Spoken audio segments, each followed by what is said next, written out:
Class 3 subject Hindi lesson 7। मैं हूँ कबूतर। यह एक आत्मकथा है।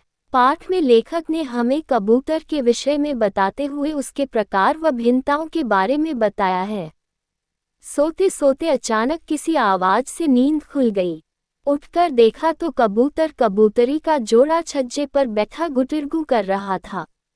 मैंने देखा उन्होंने वहां अपना घोंसला भी बना लिया था। मैं उनका यह वार्तालाप कुछ देर देखता रहा। इतने में दादाजी भी कमरे में आ गए।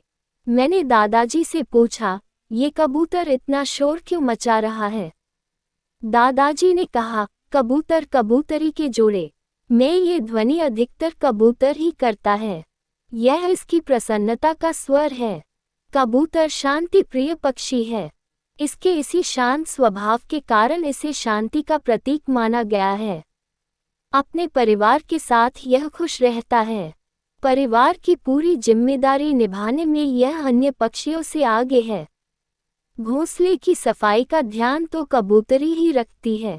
मेरे मन में कबूतरों के बारे में जानने की उत्सुकता बढ़ गई।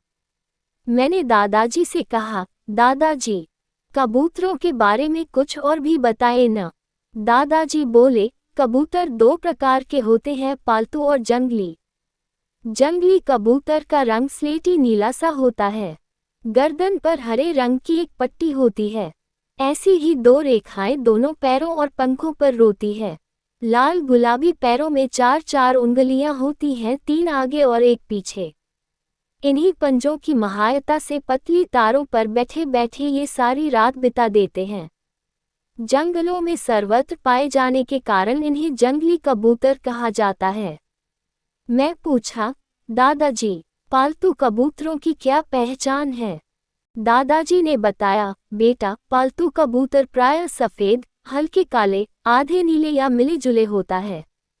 इसकी आंखें आमतौर पर नारंगी या भूरे रंग की होती हैं। ये इमारतों, बड़े बड़े मकान दीवारों या खिड़कियों, रोशनदानों आदि में रहते हैं। इनके पालने वाले इनके लिए लकड़ी या टींदा खांचेदार बक्सा बना देते हैं।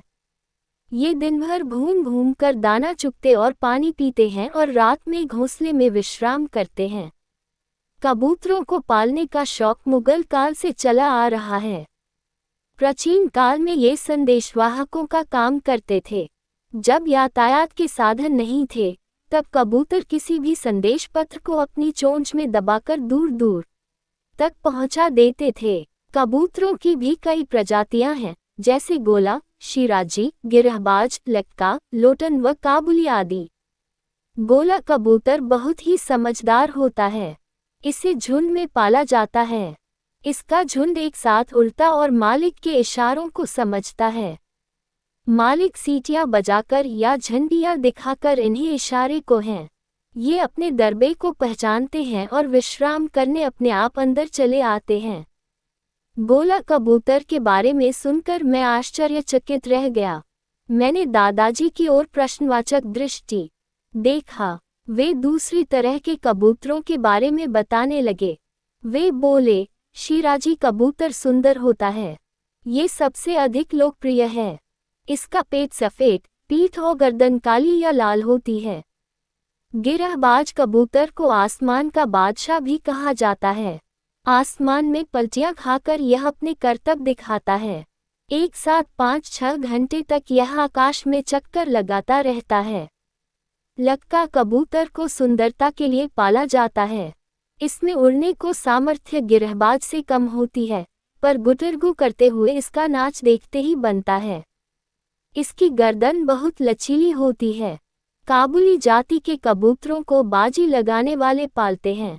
सर्दियों में इन पर बाजियां लगाई जाती हैं। कबूतरों को एक साथ उड़ाया जाता है। जिसका कबूतर सबसे बाद में नीचे उतरता है, उसे विजयी माना जाता है। काबुली कबूतर 15-15 घंटे तक की लंबी उड़ान भरते हैं। दादाजी ने बताया, यह शाकाहारी पक्षी है। ये चना, चावल, गेहूं, बाजरा, दालें आदि सभी अनाज खाना पसंद करता है। पालतू कबूतरों की सामर्थ्य बढ़ाने के लिए उन्हें भीगे हुए बादाम भी खिलाए जाते हैं। भीगे हुए बादाम छोल छीलकर सुबह कबूतरबाज अपने कबूतरों को खिलाते हैं। तुम्हारे छज्जे पर बैठे इस कबूतर कबूतरी के जोड़े को तुम क्या खिलाओगे? दादाजी, ये खाते क्या हैं? मैंने पूछा। मैंने कहा, दादाजी, मैं अभी माँ से चने और चावल लेकर आता हूँ। फिर तो ये हमारे भी मित्र बन जाएंगे।